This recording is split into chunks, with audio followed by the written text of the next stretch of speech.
you think about what we're going to need to run a country of 300 million and a world with 6 billion.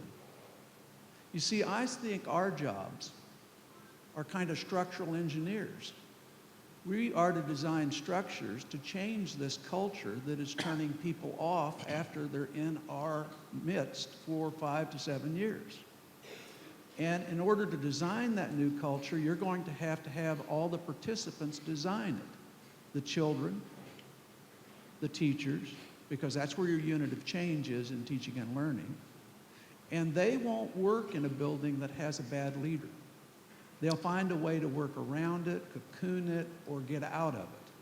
So you really have to change the whole leadership paradigm where it is a group of people not working in isolation, but working in collaboration in a structure that supports a teaching and learning culture that is driven to achieve an outcome over a period of time on a value chain, starting with pre-K, all the way up and through college. If you start thinking that way, you start having systems thinking. And it doesn't become territorial where every principal is the mayor of their building. It becomes everybody working together across the system to ensure that all children achieve, even though you might have to have differential inputs to get that same outcome. Those are things that we're going to have to rethink because our culture is not working, folks. That means our structures are misaligned. Thank you. Jerry, Wendy. I like that. I'm going to put structural engineer on my cards. Good. Change the structure, you can change the culture. It's fascinating. Jerry and I just met today, and over our breakfast, we shared a lot We're of in love stories. already. The concept of systems is absolutely critical to this conversation. I think we saw in the video last night the principal discussing teachers giving homework before the kids are ready for it. We often think that the concept of giving people the power to make decisions closest to the kids sounds real good until you realize if you don't put structures in place to support that, that's just empty. That's patting them on the back, go do it, and then blaming them when it doesn't happen. The structures we put in place in Fort Wayne start with the board, and my board president, Mark Giacquin, is here today, with the concept of what do we stand for? What's the vision? What's the mission? Those aren't empty words. They have to be understandable words that everybody in the district owns. But then we've added a concept with the help of Wallace funding and the Darden work of the balanced scorecard, because if you put out what you believe and you really can't measure whether people have committed to that or if you're getting toward meeting that, they're empty words also. So that concept of having absolutely stating what are the metrics you're going to measure to decide if you've changed the culture is critical. But then there's a piece that we've worked through, the concept of school councils or school teams. The fact that if you tell people what you expect, you have to put structures in place for them to be able to talk to each other to get the work done. So we put that concept of the expanded leadership teams in place. But then this year we were smarter this year than we were last year.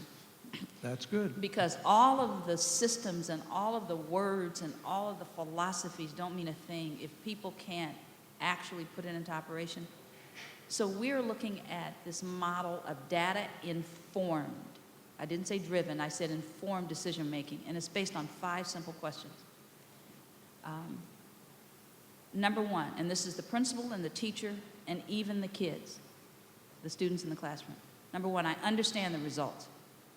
Because for the first time, we have testing in the state of Indiana that happens in the spring, so the teacher that actually delivers the instruction and is responsible for the learning delivers the test, so you can put that test result to the teacher. No longer is this, I didn't teach them, so therefore not responsible. So the first thing is after you get the results back, I understand the results. Number 2, I understand my responsibility in the results, because they're your kids, you taught them, supposedly. Number 3, I understand what needs to be done differently to get different results. And that's not telling me to get them better parents or give me another set of kids. Something has to happen differently. The 4th one, I'm able to implement the changes to get different results. Because even if I know what I'm supposed to do, if I don't know how to do it, it doesn't help. And then the last one, which is just as critical, I understand the new results. Because what we are learning more and more is education can't stay stagnant. And we're getting smarter at making what we have culturally simple enough for everybody to understand it. A second grader could understand those questions. And I'm not trying to downplay education, but I think sometimes we get so theoretical, we talk so much about systems and forget that it really is reduced to the relationship between the teacher and the student, and the principal's responsibility is to support the teacher, and the superintendent's responsibility is to support the principal. And if you just keep it that simple, that's where all of this, to me, comes to coalesce. If I could jump in once again. Sure. Just to underscore a couple things that have shown up in a lot of the research that we've been doing. Wendy puts a finger on data in these 5 simple questions. What you notice in them is both the power of data and the limits of the data. The data itself doesn't tell you, answer question 3, what do I need to do? It tells you there's a problem here, there's this need, there's that thing that's not being learned, there's this problem on this part of our curriculum. So the data informs and it engages this inquiry process, but it isn't by itself the answer. It's wonderful to have it, you need it. It sometimes is generated within the school. It is often provided to the school, hopefully in a timely way. But it's that sense that the data can generate the right kinds of instructional conversations, but not drive and determine where they go, because you don't necessarily know that from data. The other thing I want to underscore is one thing that Jerry said more than once, and it deserves being heard. He's talking about differential investments, differential inputs. He originally said, we found that we were putting equal inputs and getting differential results, and he's flipped that. And that's something we've seen pretty powerfully in some other districts, which are essentially investing in equity, and it does mean differential investment, and it does involve a huge kind of political surround that has to be carefully managed over time, which Jerry is a past master at. One of the things I want to underscore is that we are way too data rich. I see tons of data. I go around and help, we've started about 10 superintendents out of our district, so I get to go visit them. They have these data war rooms, and I go, so what, now what? I agree that you need feedback loops, but who needs the most feedback loop? The child and the instructor. And the data has to tell you something, and I think we solve problems that we really don't understand sometimes. We really need to start taking a look and understanding what the real problem is before we start an action. And then I agree with Wendy so much. Our jobs are to build structures and cultures that make inquiry possible, risk-taking possible. And we ought to do that in a way that drives instruction. And when you do that, you start to see miraculous results. Children that you didn't think could learn at high levels learn at much higher levels when they get the right kind of feedback. Our kids actually carry around in the early years little data notebooks. You can stop one in the hall and they'll say, well, you know, what's your problem? Well, I don't know how to capitalize right, or my sentence syntax is out. And you can really, these children have got to be engaged. And that's why I think we've got to really worry about, are our goals by our states and our country high enough? Because the children I've been working with aren't turned on by state tests. They really don't get, into those. What they do get turned on is something that ties to their future, a vision of going somewhere. And if you can tie that to a higher level of education or potential work, and show in the value chain how each teacher contributes to that and how each student can learn it in segments, and it all builds upon each other, and build the proper feedback loops, you will go a long way to getting rid of this variability and this isolation and this culture that is currently turning a lot of our teachers and students off. You know, one of the things, just to add to that, we are in love. Yes. The role of the superintendent, that leadership conversation, somebody needs to also start investigating that, because it has to change too. I started off being the cheerleader of Fort Wayne Community Schools. Everybody knows Wendy because I've been there so long, and I was in every classroom and I was visiting schools, and just making everybody just feel so good. And my role has changed. I do look under my car at night when I go out. Good, good. Because there's just a couple of questions I ask all the time now, because achievement's not moving fast enough. I don't have another 15 years. And I ask simply, a lot of times, the central office people, why? How do you know? And the favorite line for me now is, well, so what? Because if it's not telling me what you're going to do immediately, if you don't even know where your kids are, all the other stuff doesn't matter to me. And so I think that's a part of this leadership. We have to train people to ask the right questions.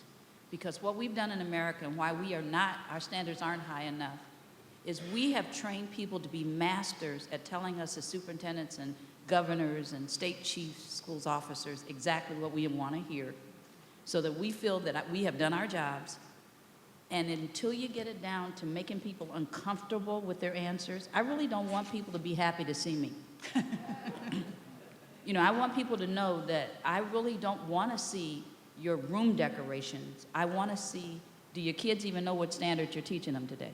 Exactly. And you're going to make people angry when you do this differentiated funding and you put resources where you need to put it. Because we really feel that we get cheated if we don't get more than. And I think Wendy has hit something that we all ought to think about as leaders. And you are leaders, and Wallace promotes leadership. And that's the issue of, can we take what Mike is talking about and the governor is talking about, wisdom, and will we have the will and the courage to enact it? You know, picking up on the last couple points, Wendy talked about the insistence and the importance of asking the right question. Jerry talked about sort of focusing on what our job is in the structure. And I think to me, where the intersection of those 2 points is real clear. The right question every time is, what difference is this going to make in the life of a child? And our job is to make sure that that's the question that we're asking at every point in the process. And I was a few months ago, I did a town hall meeting in Dover on education specifically. Very impressed by the turnout. There must have been 250 people. I expected the teachers, there were a lot of teachers. I expected the principals and the superintendents, there were lots of those. What I really didn't expect were all the other adults who have some kind of stake in our educational system. What it really means, they have some kind of stake in all the money that gets spent in our educational system. And I think one of our jobs is to insist every step along the way that what we're really focused on is the kids. And this is why several months ago I had the chance to visit Joel Klein in New York City. And I don't know if there's anybody here from the New York City Department of Education, but I was so impressed when I walked into your building. The first thing you see are a bunch of kids in preschool. And the Chancellor Klein told me that those kids are there, that there's a preschool in their building because Mayor Bloomberg insisted that it be there because he said he wanted everybody who worked in that building every day to remember who their true bosses are. I want to, I promised you all that I would turn this conversation over to you to ask some questions. And I know you all well enough now to know that you're not generally shy or like to sit for long periods of time having people talk at you. So I promise I'm going to do that in about 5 minutes, but I want to ask each of our panelists if they could just in 1 or 2 minutes give you 1 or 2 of the most important things from their perspective based on the conversation we've had and their experience and their plans for the future. 1 or 2 of the most important things they think we need to be thinking about to put on the national agenda for education leadership. Let me start with Wendy and then go to Jerry. Then may ask Mike, and we'll give the governor the last word before we give you all the floor, okay? All right. Wendy. If I understood the question from what needs to be put on the national agenda. If you don't like my question, you can change it, but I think one of the most critical pieces for me personally as a lifelong, I'm a recovering 3rd grade teacher. We talk a lot about wanting education to be world-class, top-notch. We want to be at the top. I hope that as we start this new era of education reform, that we keep a balance between educational priorities and politics. And I say that from the standpoint, as Arnie Duncan has put out Race to the Top and all of the different categories of funding and the fact from 17 million to the billions that are discretionary funds, I get more emails from vendors who have absolutely no knowledge of child growth and development or what actually you need to do to create the right environment and culture. We are taking education and making it such a business that as a lifelong educator, I worry that we're going to miss the crisis we have. So I don't think there are a lot of new topics for me to throw on the national agenda, but I just hope that somebody has the guts and the power to keep the balance and that we don't waste this crisis by spending even more dollars on the wrong things. That make sense? It does. Okay. Thank you. I'm glad you had the courage to actually say that. Jerry, your advice. If I had one thing, and one thing only, it would be to shoot higher. Let's get a worthwhile target. Let's get our kids in America college ready. And let's all agree that we should ask the question, under what conditions can we get that done? Not if we're going to get it done, what are the conditions necessary for that to happen? And let's build the culture and the structures and the support systems necessary to get that done for all of our children. And let's go back and remember why we got into this business. We got into this business to provide children opportunity. Opportunity to have a life and have a meaningful life. For every one that drops out, you lose $260,000 worth of productivity. For everyone that you can get through college, you double their lifetime earnings. And in a country that's trillions of dollars behind, with a few little problems on our plate, we're going to need an educated workforce and an enlightened culture to lead us out of that. And the kids that we have in school today are the kids that will be doing that. So let's get started with reform, let's shoot high, and let's create those conditions. Thank you, Jerry. Mike. I guess my message has to do with those conditions themselves, and especially what we might call leadership conditions. And I hope that we see it as broadly as possible, that it is all about an instructional leadership cadre within and across schools and across levels, that the leadership work is often hidden, and that it means simultaneously leading in the senses that we typically know it, and supporting. Leadership is support for what goes on in the school. Leadership needs support to do what it does well. So all people, teams, and engaged in leadership need a surround, and that can be created at all levels. That is kind of the seedbed for the leader's work, and I just want to see that emphasized so that we don't end up stopping at structures or stopping at getting the right people. Now we've got good people in schools, we've done our job. No, we've got right people in schools, and now our job continues or begins to make sure that they can continue to do their work. And that has to do with the support system and how that operates. So. Thank you. Governor. Well, I think we've talked about many of the important things, standards, aligning the standards to the training, the assessment. Others will decide what the agenda is. The most important thing we can do, in my view, is feel it in our gut as much as we get it in our head.